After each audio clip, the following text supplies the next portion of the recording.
નમસ્તે મિત્રો, hello education પર આપનું સ્વાગત છે। રાજ્ય સરકારના કર્મચારી હોય કે પછી કેન્દ્ર સરકારના કર્મચારી હોય, કોઈ પણ પ્રકારના આ રીતના નોકરિયાત વર્ગ હોય અને એમનો પગાર SBI ની અંદર થતો હોય તો એમના માટે આ વિડીયો અગત્યનો છે। ચેનલ પર નવા હોય તો ચેનલને સબસ્ક્રાઇબ કરી દેશો। વિડીયો સારો લાગે તો તમામ મિત્રો સુધી અવશ્ય શેર કરશો। આ વિડીયોની અંદર આપણે વાત કરવાની છે કે આપણું જે SBI ની અંદર અકાઉન્ટ છે એ સેલેરી એકાઉન્ટ છે કે કેમ એ ચેક કરવું હોય તો કેવી રીતે ચેક કરી શકાય છે, અને સેલેરી એકાઉન્ટ ના હોય અને આપણી સેલેરી રેગ્યુલર SBI ખાતામાં થતી હોય તો એને સેલેરી એકાઉન્ટમાં કેવી રીતે કન્વર્ટ કરવાનું છે એ જોવાનું છે। મિત્રો એક વાત કહી દઉં કે SBI ની અંદર સેલેરી એકાઉન્ટના ઘણા બધા બેનિફિટ્સ છે। આમ તો બીજી બધી બેંકો પણ સેલેરી એકાઉન્ટના બેનિફિટ્સ જણાવતી જ હોય છે।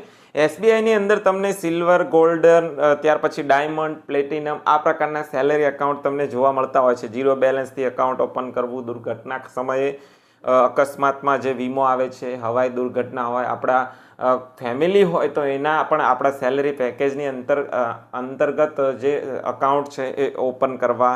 ત્યાર પછી બીજી પણ ઘણી બધી છે, પ્લાસ્ટિક સર્જરી છે ને 10 લાખનું વીમા કવર છે ને આ બધું ઘણી બધી, એ તો તમે બ્રાન્ચીસ જાઓ ત્યાં તમને સેલેરી પેકેજના જે ફાયદા છે તમને જણાવતા હોય છે। હવે આ જે પણ બેનિફિટ મેં બતાવ્યા છે, વીમા પ્રીમિયમ છે કે કોઈ પણ પ્રકારનું જે આપણે પ્લાસ્ટિક સર્જરીની વાત કરી કે ગોલ્ડન, ડાયમંડ જે સેલેરી પેકેજ છે એ આપણા અકાઉન્ટની અંદર કેટલી સેલેરી જમા થાય છે એના પર ડિપેન્ડ કરે છે, કયા પ્રકારનું તમને સેલેરી પેકેજ મળે છે અને એ પ્રમાણે વીમાના જે કવર છે એ નક્કી કરેલા હોય છે। જીવન વીમા હોય તો એનું જે પ્રીમિયમ છે કદાચ ઓછી રેટમાં આપણને મળતું હોય, આવું પણ બેનિફિટ છે। તો આવો આપણે જોઈ લઈએ કે આપણું અકાઉન્ટ સેલેરી છે કે કેમ, અને સેલેરી ના હોય તો એને સેલેરીમાં કેવી રીતે કન્વર્ટ કરવાનું છે જોઈ લઈએ। સૌપ્રથમ આપણે SBI યોનો એપ ઇન્સ્ટોલ કરી અને ઓપન કરવાની છે। યાદ રાખશો કે આ એપ્લિકેશન પર રજીસ્ટર થયેલા હોવા જરૂરી છે, તો જ તમે લોગિન કરી શકશો। અહીં આપણે લોગિન કરી લેવાનું છે। હવે આ રીતે મેં લોગિન કરી લીધું છે। વ્યૂ અકાઉન્ટ્સનો ઓપ્શન આપેલો છે, તો વ્યૂ અકાઉન્ટ્સ પર ક્લિક આપીશું। અહીં બેલેન્સ ને એ બધું શો થશે, તો અહીં નાના અક્ષરોમાં બેલેન્સ શો થાય છે, એના પર ક્લિક આપીશું।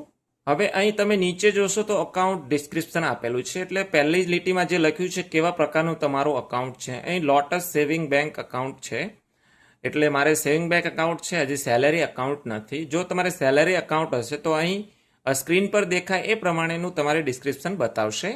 SB કરી આવશે અને પછી એ પ્રમાણે તમારે સ્ટેટ ગવર્નમેન્ટ હોય તો SG અને સેન્ટ્રલ ગવર્નમેન્ટ હોય તો એ પ્રમાણેના ઓપ્શન અહીં શો કરશે। એટલે મીન્સ કે તમારે પાછળ તમારી જે ગોલ્ડન લખેલું છે કે પછી ડાયમંડ લખેલું હોય તો એ પ્રકારેનું તમારે સેલેરી એકાઉન્ટ હશે। મારે તો અહીં તમે જુઓ તો સેવિંગ અકાઉન્ટ છે। હવે અહીંથી કન્ફર્મ થઈ ગયું છે કે આપણું સેલેરી એકાઉન્ટ છે કે સેવિંગ અકાઉન્ટ છે।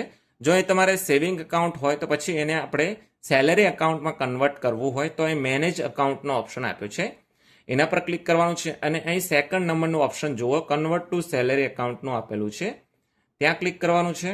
હવે અહીં પ્રોસેસ આપેલી છે એના પર ક્લિક કરવાનું છે, convert to saving account, convert the saving account to salary account. ત્યાર પછી અહીં શું કરવાનું છે કે do you receive your salary in selected account, એટલે મારે યસ, હા ભાઈ સેલેરી આ ખાતામાં જમા થાય છે, એગ્રી આપી દો અને નેક્સ્ટ આપો। હવે અહીં એમ્પ્લોયનું નામ આવી જશે અને એમ્પ્લોયર નામ એટલે તમે કયા પ્રકારના ડિપાર્ટમેન્ટમાં સર્વિસ કરો છો, કઈ રીતનું, અહીં ઘણું બધું આવે છે, તમે જોઈ શકો છો, એ સિલેક્ટ કરવાનું છે। હું અહીં ક્લોઝ આપી દઉં છું। તમને ત્યાંથી ન મળે તો અહીં અનેબલ ટુ ફાઇન્ડ એમ્પ્લોયરનો ઓપ્શન આપ્યો છે ક્વેશ્ચન માર્ક, ત્યાં ક્લિક કરી અને તમારો ડિપાર્ટમેન્ટ પસંદ કરી દેવાનો છે અને પછી એમ્પ્લોયર નેમ લખી દેવાનું છે। આટલું કરી અને તમે નેચર ઓફ એમ્પ્લોયમેન્ટ એટલે કયા પ્રકારની નોકરી છે તમારી, પરમનન્ટ છે, કોન્ટ્રાક્ચ્યુઅલ છે એટલે કે કોન્ટ્રાક્ટ બેઝ ઉપર છે, પરમનન્ટ હોય તો પરમનન્ટ, કોન્ટ્રાક્ટ બેઝ ઉપર હોય તો કોન્ટ્રાક્ટ બેઝ ઉપર। અહીંથી હું સ્ટેટ ગવર્નમેન્ટ સિલેક્ટ કરી લઉં અને એમ્પ્લોયર નેમ લખી દઉં છું અને કોન્ટ્રાક્ટ બેઝ ઉપર છું તો કોન્ટ્રાક્ચ્યુઅલ પસંદ કરી લઈશ। હવે નેક્સ્ટ પર ક્લિક આપીશ। હવે તમારો એમપિન માંગશે, એમપિન લખી સબમિટ આપો।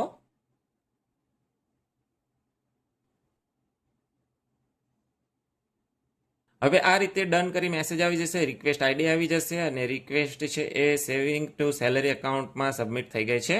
હવે બ્રાન્ચ ડિટેલ પણ આપી દીધી છે, મેલ એડ્રેસ પણ આપી દીધું છે, અગત્યનો મેસેજ ડિસ્પ્લે થાય છે, the conversion to salary account is subject to verification of document by bank official, એટલે ડોક્યુમેન્ટ વેરિફિકેશન માટે જશે રિક્વેસ્ટ અને please contact your branch for further assistant, એટલે તમારે બની શકે તો વિઝિટ પણ કરી લેવાની છે।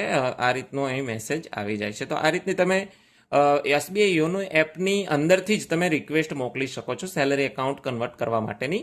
બની શકે તમારા ટ્રાન્ઝેક્શનના આધારે એ લોકો સેલરી એકાઉન્ટમાં કન્વર્ટ કરી દે છે, તો પછી આપણે બ્રાન્ચની વિઝિટ કે કોઈ ડોક્યુમેન્ટેશન કરવાની લગભગ જરૂર પડશે નહીં.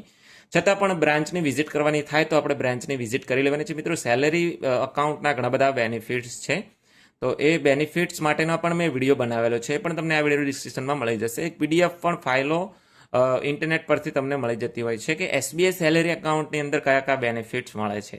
જે પ્રમાણે તમારી સેલેરી છે, જેટલા પ્રમાણે તમારી સેલેરી અકાઉન્ટમાં જમા થાય છે એ પ્રમાણે તમને બેનિફિટ મળવા પાત્ર હોય છે. તો અવશ્ય આ પ્રકારનું જે સ્ટેપ છે તમે કરી લેશો. બ્રાન્ચની બની શકે તો વિઝિટ પણ કરી લો પૂરતા ડોક્યુમેન્ટ લઈને.